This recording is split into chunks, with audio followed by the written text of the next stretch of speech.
যেই দলের মধ্যে গণতন্ত্রই নেই, গণতন্ত্রের চর্চাই নেই, যে দলের জন্ম হয়েছিল মানে সামরিক শাসকের মধ্য দিয়ে, ক্ষমতা দখল করার মধ্য দিয়ে, একজন রাষ্ট্রপতিকে বন্দুকের নল দিয়ে তাকে হটিয়ে তারপরে ক্ষমতা দখল করা হয়েছিল, সেই দলের নেতা নেত্রীদের কাছ থেকে যখন গণতন্ত্রের কথা শুনি তখন আমাদের অনেক সময় মানে অনেক হাস্যকর কাহিনী মনে পড়ে।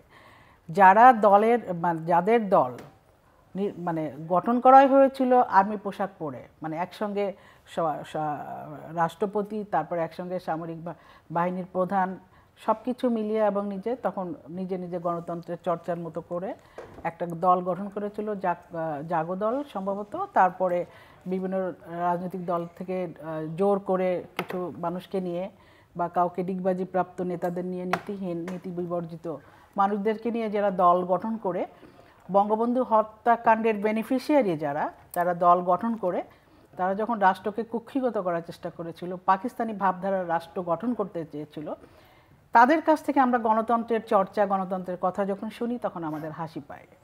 আপনি বলেন বিএনপির যে গণতন্ত্রের কথা বলে, তাদের দলের মধ্যে কি গণতন্ত্র আছে? তারা কি গণতন্ত্রের চর্চা করে? তাদের কোন নেতাটা নির্বাচিত হয় গণতন্ত্রের চর্চার মধ্য দিয়ে? তাদের দলের সম্মেলন কিভাবে হয়? তারা কি কত বছর হলো বিএনপি প্রতিষ্ঠিত হয়েছে? সেই প্রতিষ্ঠিত বিএনপি আজকে যত বছরে আছে তার মধ্যে মাত্র মনে হয় 6 বার বা 7 বার সম্মেলন হয়েছে। তাদের কোনো সম্মেলনের কোনো বালাই নাই তাদের মধ্যে। তাদের এখানে বিদেশে বসে একজন নেতা স্কাইপে কথা বলেন এবং সেই অনুযায়ী দল চলে। তারা যখন ক্ষমতায় ছিল, যখন বেগম খালেদা জিয়া সংসদ নেতা ছিলেন, তখন শুধুমাত্র 5 বছরে তার রেশিও অনুযায়ী দেখা যায় বিভিন্ন গবেষকরা তারা বের করেছেন মাত্র 7% সময়ে উনি সংসদে উপস্থিত হয়েছেন।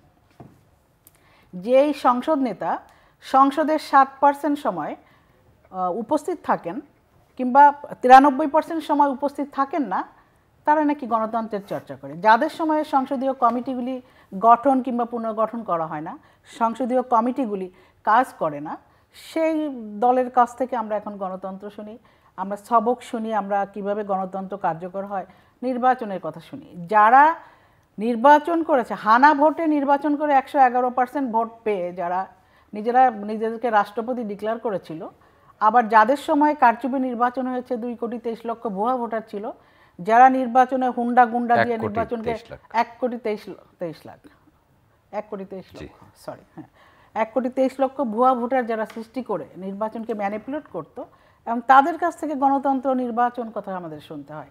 যারা ট্রাক ভরে ভরে এক অঞ্চলের মানে শ্রমিকদেরকে নিয়ে আর এক অঞ্চলে দিয়ে ভোট দেওয়া হতো। এই যে আপনি যদি শোনেন, এই যে যখন রমনা নির্বাচন, যখন বিএনপির সময় নির্বাচন হয়েছিল, তখন ওই যে এম.এ. মান্নান কুলা প্রতীক নিয়ে নির্বাচন করেছিল। পুরান ঢাকা থেকে ট্রাক ভরে ভরে শ্রমিকদের নিয়ে এসে এখানে ভোট দেওয়া হয়েছিল। তখন অনেক সময় আমরা যারা নির্বাচনী কেন্দ্রে ছিলাম, আমাদেরকে পিস্তল মাথা ঠেকিয়ে বলতো তোরা বেরো। তো এইভাবে ওনারা নির্বাচন করেছে। এখন ওনাদের দল একটি ব্যর্থ রাজনৈতিক দল, যারা জনগণের জন্য কিছু করতে পারেনি, যারা দেশের উন্নয়নের জন্য কিছু করতে পারেনি, যারা ক্ষমতায় থাকলে শুধুমাত্র প্রতিটি সূচক নিম্নগামী হয়।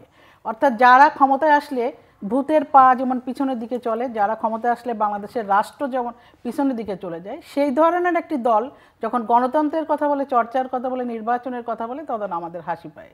যারা নির্বাচনে যাওয়ার ক্ষমতা রাখে না, যারা এজেন্ট দেওয়ার ক্ষমতা রাখে না, যাদের মানে দলে ডিগবাজি প্রাপ্ত নেতার সংখ্যা বেশি, কিংবা যারা কর্মীদেরকে মূল্যায়ন করতে জানে না, তাদের কাছ থেকে শুধুমাত্র নির্বাচন, এবং সেই নির্বাচনই হলো গণতন্ত্রের নির্বাচন, যে নির্বাচনে বিএনপি ক্ষমতায় যাবে বা কেউ তাদেরকে অন্য কোনো দেশি বা বিদেশি কোনো মাধ্যম তাদেরকে ক্ষমতায় বসিয়ে দেবে। তারপরে তারা ক্ষমতায় গেলে তখন বলবে যে না, ইয়াস, দিস ইজ গণতন্ত্র, দিস ইজ ডেমোক্রেসি।